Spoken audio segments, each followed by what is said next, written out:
Hey there, kids. Welcome back to Spectral Worm's Horror Emporium. For tonight's stories, we are looking at 3 freak-in-the-woods horror stories that will make your toes curl. Our first story is courtesy of user Dwight45 and is titled, "For what felt like forever, it's just me and some stranger in a ski mask, looking at each other in the desolate woods, in the middle of winter, at 3 a.m. My cousins live in North Dakota, and I spent the winter break there freshman year in college. We were at their friend's house one night, drinking in her basement with some other girls, and it was really late, like 3 a.m. I was falling asleep, so I decided to walk home. They live in a desolate area with lots of snow and it gets really cold, especially at night. But the houses weren't too far apart, and when the moon is out, it seems light out. The path we always take is straight behind the house through some wooded areas, then more open land, and as I was shuffling home through the snow with my head down, I look up and to the left, my 10 o'clock, and probably like 75 yards away is another figure walking in the opposite direction. I saw him a split second before he saw me, and when he did, he kind of jerked his arms, shoulders up a little, obviously startled from the sight of me as I was with him. I laughed out loud for some reason, just from the shock or something, and gave him a little wave like, "Oh, you startled me, haha, sorry," kind of thing. He just stood there and stared at me. I thought he was going to say something for a second, and so I was stopped too, just looking at him. He had a full-face ski mask on, and I could tell it was a dude because he was really tall. But he didn't say anything. So for what felt like forever, it's just me and some stranger in a ski mask looking at each other in the desolate woods, in the middle of winter, at 3 a.m.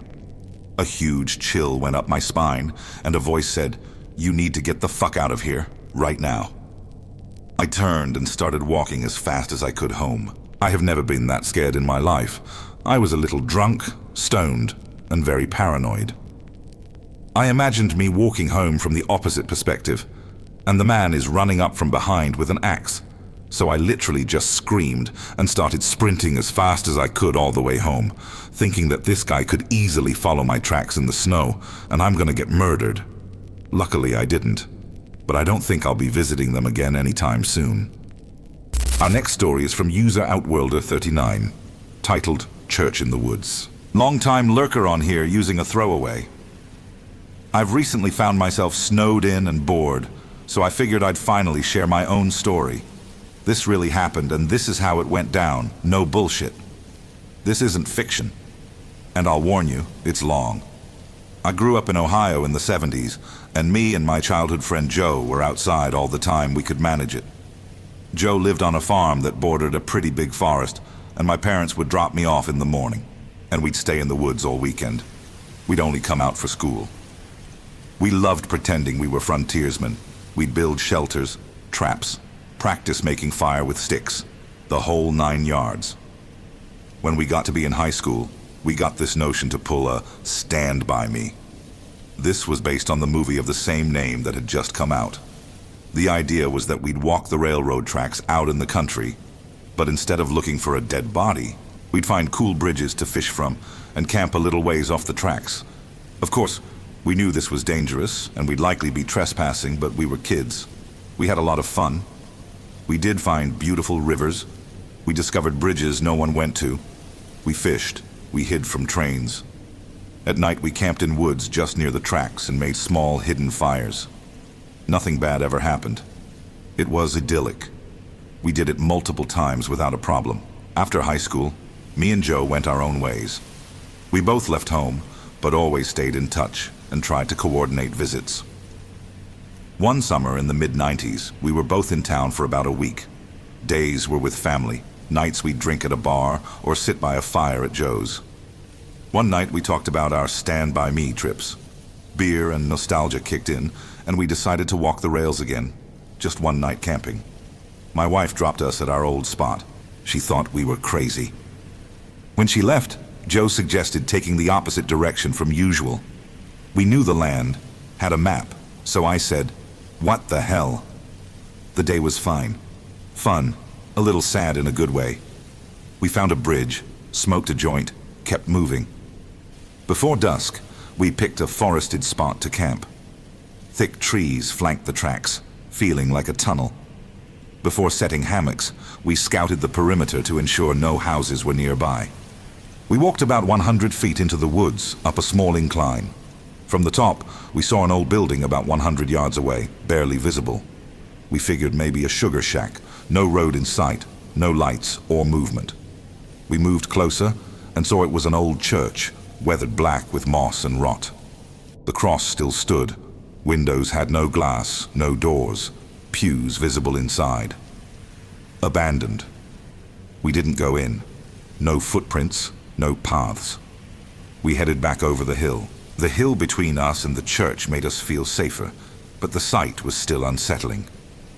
Dusk was here, so we set hammocks and decided to sleep, moving on early morning. As night fell, we heard something toward the church. Do you hear that? What the fuck is that? It sounds like people singing. We slid from our hammocks, crouched, listening. The singing wasn't getting louder. We decided to creep up the hill quietly to investigate. The moon was dim, but enough to navigate without flashlights. At the top, we saw candlelight flickering from inside the church. The singing was in another language, like church music. We sat, watching, about a football field away. Then a booming male voice began to chant, deep, old preacher style, unintelligible words. He spoke. Voices answered in song. Then they all broke into a long, rising wail that grew so loud and eerie I covered my ears. Then silence.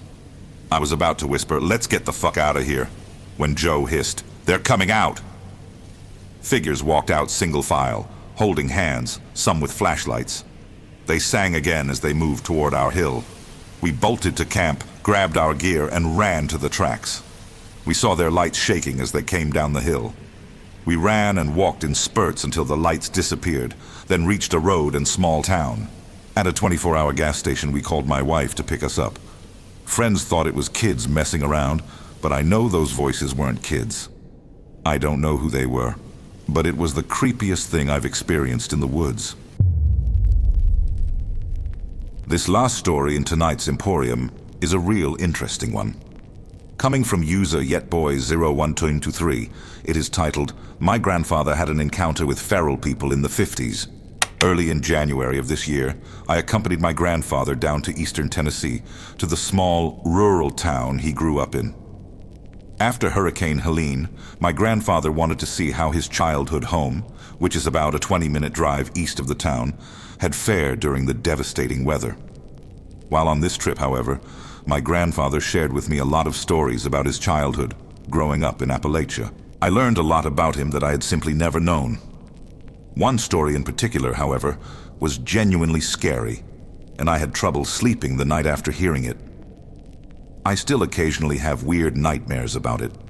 I will recount that story below. In February of 1954, a few weeks before my grandfather turned 12, his family's little farm had been experiencing some attacks on their animals, mainly the chickens. In the weeks before, they had lost 7 or 8 chickens from their flock of 30 or so. They had a small property, an acre or two, in the foothills of the Appalachian Mountains, specifically near a place called Hall Mountain. One night, during a fairly heavy snowstorm, my grandfather's family was awoken to the sounds of chickens screaming and flocking around in their coop, some 70 or so yards away from the house. My grandfather and his dad, Paul, immediately jumped into their boots and coats and ran outside to confront what they believed would be some coyotes. As they ran outside the back door, my great-grandfather with his rifle and my grandfather with a pellet gun both stopped dead in their tracks as they saw what my grandfather described, the nastiest, most foul-looking human-type creature you could possibly imagine. A light on the barn illuminated the creature, and my grandfather said that it was almost bare naked, save for what looked to be a bear pelt draped around its shoulders, and had a dead chicken in its mouth. Paul snapped out of his shock and fired a few rounds at the creature. He nicked it once in the upper thigh as it ran across a field, initially on 2 legs, before dropping down to all 4s and disappearing into the woods. My grandfather and his father stood there in shock. They made sure the rest of the chickens and the other animals were all right before my grandfather was told to go back inside, check on his mom and sister, and go back to bed. Apparently, Paul stayed outside for a few hours, pacing back and forth on the porch, waiting for that creature to come back. My grandfather said he hardly slept the rest of that night. When he got up the next morning, he saw his father in the living room on their phone. As he was eating breakfast, his father came into the dining room, whispered something to his wife, and sat at the table. When my grandfather finished eating, his mother left the room and his father cleared his throat and started talking. "I was on the phone with your uncle. He'll be here this afternoon with your cousin. We're going to follow the blood trail that was left behind by whatever creature we saw last night. It went down into the holler on the mountain." My grandfather said he just shook his head quietly and didn't really speak the rest of the morning. By 12:30, himself, his father, his Uncle Peter, and his cousin Samuel were all walking northwest into the woods, following the bloody trail left behind the previous night. My grandfather said it felt like an hour or so must have passed before anyone spoke. His Uncle Peter, who was much more of a hunter than Paul, stopped everyone and pointed at something slightly up the trail. The tracks led up to a spot in the snow that was just soaked in blood. My grandfather said it looked like something had just keeled over and died. What really shocked them, however, was that it had been dragged deeper into the woods. They began following the new trail that had been dragged through the snow and began noticing multiple sets of tracks which were made by bare human feet alongside the dragged trail. It was at this moment when my grandfather noticed his father switching the safety on his rifle to off. They trekked alongside the trail a little farther until they reached a small frozen stream.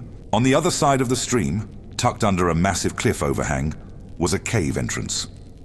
My grandfather said it was about 20 feet across and maybe 6.5 feet tall at its tallest. The bloody drag marks and the multiple tracks led right across the stream and into the cave. Paul and Peter told the boys to wait behind a rock, and if they didn't shout back that they were okay in 5 minutes, to run back home and call police. They walked over the river and stood at the cave entrance before shining a light into it and slowly walking in.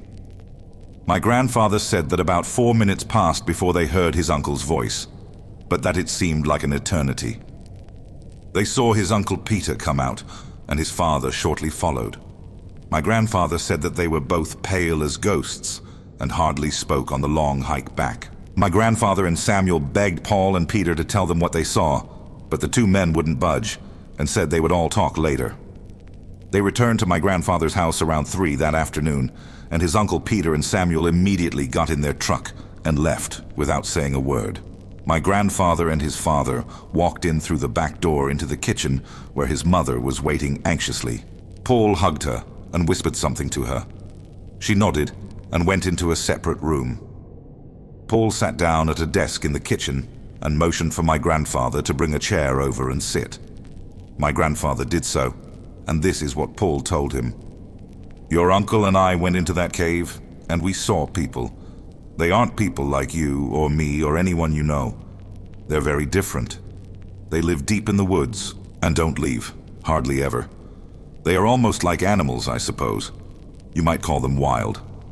It seems like they've lived deep in those woods and hollers longer than anyone has ever been here. We saw the person I shot last night. He must have died. His people were giving him a burial, I believe. They saw us, and they acknowledged us. They didn't seem mad, but I know we aren't welcome back there. Tommy, do not ever go across that creek. Everything over it is theirs, and we will leave them to it." My grandfather said that was the only time his father ever spoke of what he saw in that cave.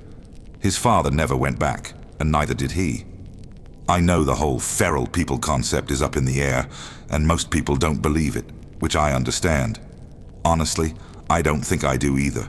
But the way my grandfather spoke about it, the sincerity with which he spoke, and the tone of his voice during certain parts of the story, I fully believe he was being honest. He truly saw his father fatally shoot a feral human, and his father and his uncle truly saw a small feral community living in a cave deep in the Appalachian Hills. Thank you so much for watching. If you have a story of your own that's true, please send it to the email below. See you next time.